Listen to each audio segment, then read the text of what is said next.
A spy who volunteered for Auschwitz, a soldier who saved 75 men without firing a shot, a woman who killed with her bare hands, a bear who carried ammunition, and a chicken farmer who fooled Hitler.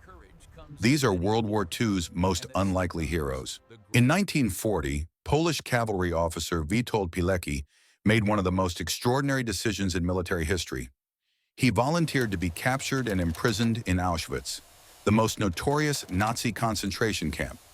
His mission was simple but deadly: gather intelligence from the inside and report it to the Allies. On September 19, 1940, during a German street roundup in Warsaw, Pilecki deliberately allowed himself to be arrested under a false identity. Within days, he was transported to Auschwitz, bearing prisoner number 4859. Once inside, Pilecki quickly found fellow resistance members and began organizing a secret underground network within the camp.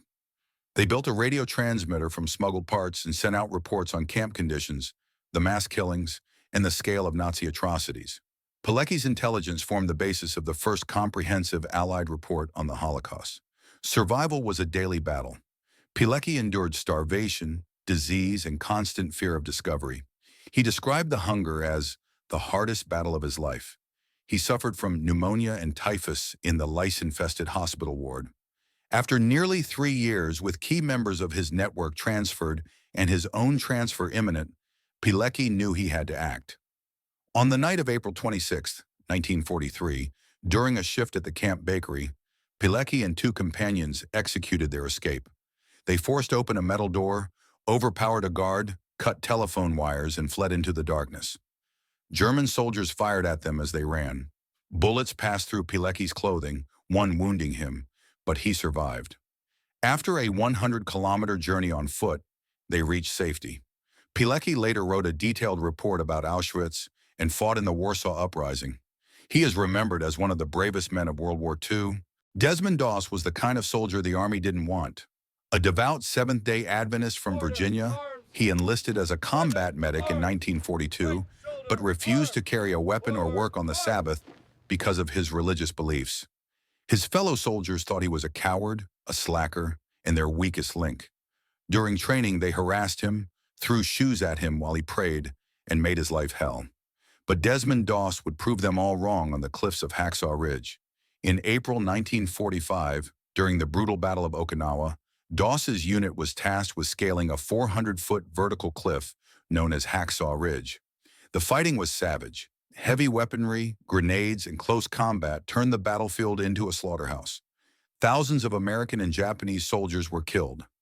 As his unit was forced to retreat under withering fire, Doss refused to leave. Alone on the ridge, with bullets flying and explosions all around him, he began dragging wounded soldiers to the edge of the cliff and lowering them down one by one using a rope sling. He prayed a simple prayer for each man: "Lord, please help me get one more." For hours, Doss worked without rest, without protection, and without a weapon. He saved an estimated 75 men that day, pulling them from the line of fire, treating their wounds, and lowering them to safety. He was also awarded the Bronze Star twice for earlier heroism on Guam and in the Philippines. In October 1945, President Harry Truman presented Desmond Doss with the Medal of Honor, making him the first conscientious objector to receive America's highest military decoration. The men who once mocked him now called him a hero. She was codenamed White Mouse by the Gestapo and became the most decorated Allied servicewoman of World War II. Her name was Nancy Wake, and she was absolutely fearless. Born in New Zealand and raised in Australia, Nancy Wake was working as a journalist in Paris when she witnessed Nazi brutality firsthand. In 1940, after France fell, she joined the French resistance. She worked as a courier, moving messages and helping Jewish refugees and Allied soldiers escape from occupied France. Her network was so successful that the Gestapo placed her at the top of their most wanted list, offering a huge reward for her capture. In 1943, her network was betrayed. Wake was ordered to flee to Britain, but her husband, French industrialist Henri Fiocca, stayed behind. He was captured by the Gestapo and tortured to death for refusing to reveal her location.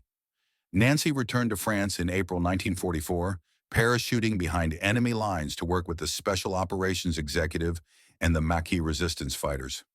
Using the codename Witch, she organized sabotage operations, coordinated supply drops, and fought alongside the men. She was known to have killed a German sentry with her bare hands during a sabotage raid to prevent him from raising the alarm. On one occasion, when radio codes were lost, Wake cycled over 500 kilometers in 72 hours through enemy territory to reach an operative in London and arrange replacement codes. Her endurance and courage were legendary. Wake's attitude toward the war was pragmatic. She once said, "I don't see why we women should just wave our men a proud goodbye and then knit them balaclavas." After the war, she was decorated by France, Britain, and the United States. She spent her final years in London, where she remained beloved for the stories she shared of her remarkable life. This is the story of one of the most unusual soldiers in military history, a Syrian brown bear named Wojtek. He was officially enlisted in the Polish army, held the rank of corporal, and carried ammunition at one of World War II's most critical battles. In 1942, soldiers of the Polish Second Corps were traveling through Iran when they encountered a young boy with an orphaned bear cub whose mother had been killed by hunters. The soldiers traded a Swiss Army knife, canned beef, and chocolate for the cub. They named him Wojtek, meaning joyful warrior in Polish. Wojtek quickly became a beloved mascot. The soldiers fed him condensed milk from a vodka bottle, honey, and marmalade. He learned to wrestle, salute, and march alongside the men.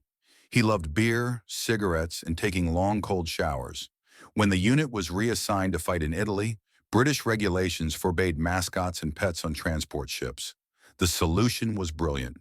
Wojtek was officially enlisted as a private in the 22nd Artillery Supply Company, complete with his own paybook, rank, and serial number. During the brutal Battle of Monte Cassino in 1944, Wojtek proved his worth. He helped his unit move ammunition by carrying 100-pound crates of 25-pound artillery shells, mimicking the soldiers he saw around him. Witnesses reported that he never dropped a single crate. He carried boxes that normally required 4 men. Wojtek's service earned him a promotion to corporal. In recognition of his bravery, the 22nd Company adopted an emblem showing a bear carrying an artillery shell, which remains their symbol to this day.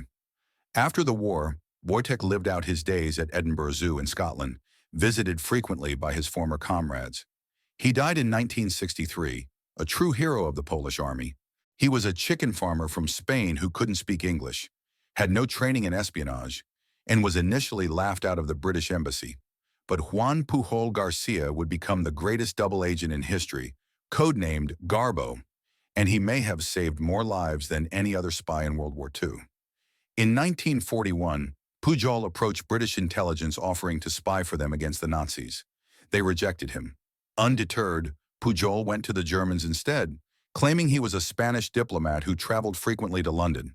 The Germans believed him and trained him as a spy, but Pujol never went to London.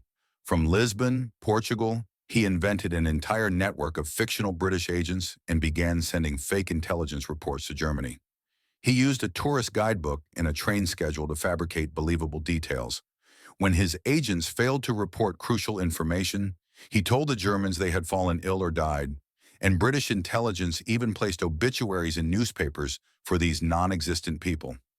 Finally impressed, the British recruited Pujol in 1942 and gave him the code name Garbo, after the famous actress, because only the world's greatest actor could fool Hitler so completely. Over the next 4 years, Pujol sent over 500 messages to Berlin. His greatest achievement came in 1944, when he helped deceive the Nazis about D-Day. Using fictional reports about a massive phantom army under General George Patton stationed at Dover, Pujol convinced Hitler that the Allies would invade at Pas-de-Calais, not Normandy. On D-Day, Pujol sent a warning to the Germans that Normandy was a diversion, and the real attack would come at Calais. The Germans believed him and kept 2 entire armored divisions away from Normandy for weeks. Historians estimate that Pujol's deception saved thousands of Allied lives. In 1944, Germany awarded him the Iron Cross for his extraordinary services. 4 months later, Britain gave him the Member of the Order of the British Empire. He is one of the few people ever decorated by both sides in a war. After the war, fearing revenge, Pujol faked his own death and disappeared to Venezuela, where he ran a bookstore for decades. His secret remained hidden until 1984, when he finally returned to Europe and was honored at Buckingham Palace. A volunteer prisoner, a medic without a gun, a fearless woman, a bear, and a farmer who lied to save the world. These unlikely heroes prove that courage comes in many forms, and that sometimes the greatest warriors are the ones you'd never expect.